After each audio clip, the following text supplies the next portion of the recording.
Hello बच्चों। आज BEd part 2 Siddharthnagar university का ये पहला पेपर है, शिक्षण एवं उसके सिद्धांत। पहला चैप्टर है शिक्षा की आवश्यकता एवं सिद्धांत। देखिए भाई, इसको समझने के पहले हमको शिक्षा का अर्थ समझना होगा कि शिक्षा का अर्थ होता क्या है। ठीक ना। शिक्षा अंग्रेजी शब्द टीचिंग से मिलकर बना है, जो एक सामाजिक क्रिया है जो देश के शासन व्यवस्था के अनुसार सामाजिक परिस्थितियों तथा मूल्य के आदि के प्रभाव से वहाँ की शिक्षा दी जाती है।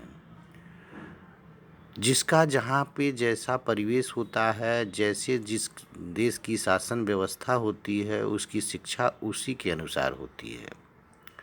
ठीक है। विभिन्न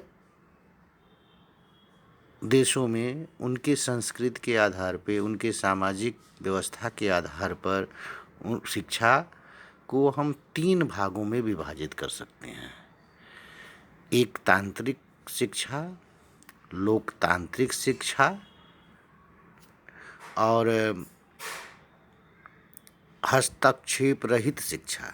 तो सबसे पहले हम लोग पढ़ेंगे एक तांत्रिक शिक्षा, यानी कि ऑटोक्रेटिव माने तानाशाही शिक्षा। तानाशाही शिक्षा में जो शिक्षक होता है वो प्रमुख होता है, जो वो बताता है उसकी बात सर्वमान्य होती है, उस पर हम कोई प्रश्न नहीं उठा सकते। यानी कि एक अलग प्रकार की व्यवस्था है जो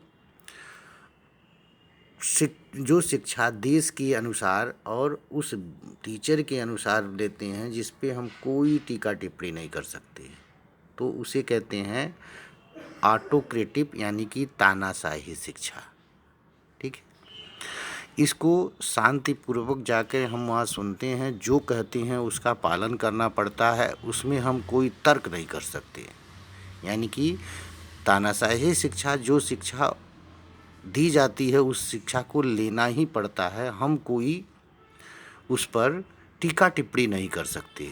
ठीक ना। इसी को कहते हैं तानाशाही शिक्षा। अब तानाशाही शिक्षा की परिभाषा अगर बनाएं तो शिक्षा वह प्रक्रिया है जो विभिन्न, ठीक ना, विकसित व्यक्ति के द्वारा दी जाती है और वो अपनी ही एक शिक्षा का तंत्र बनाता है और उस शिक्षा को हमको ग्रहण करना पड़ता है। इसे ही कहते हैं तानाशाही शिक्षा। ठीक है। तानाशाही शिक्षा। दूसरा है लोकतांत्रिक शिक्षा।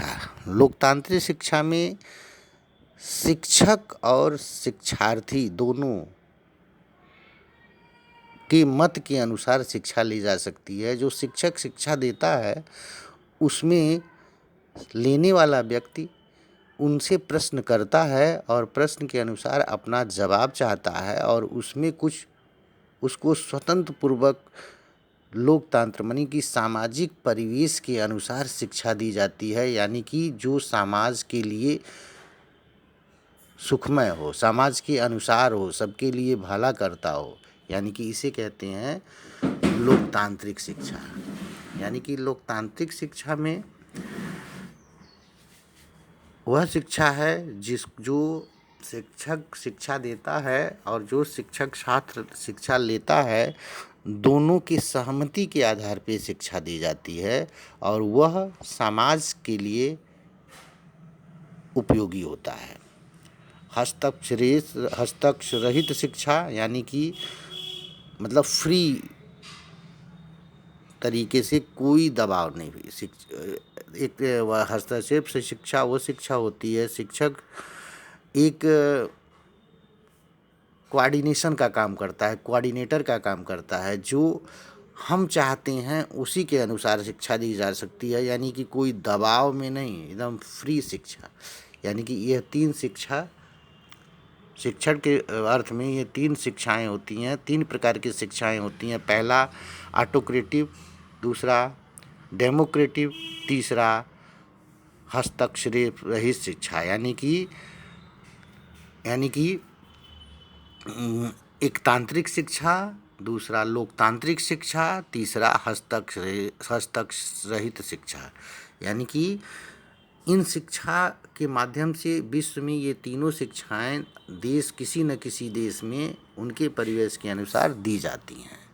ठीक है, अब आते हैं हम शिक्षा की परिभाषाएं। शिक्षा की परिभाषाएं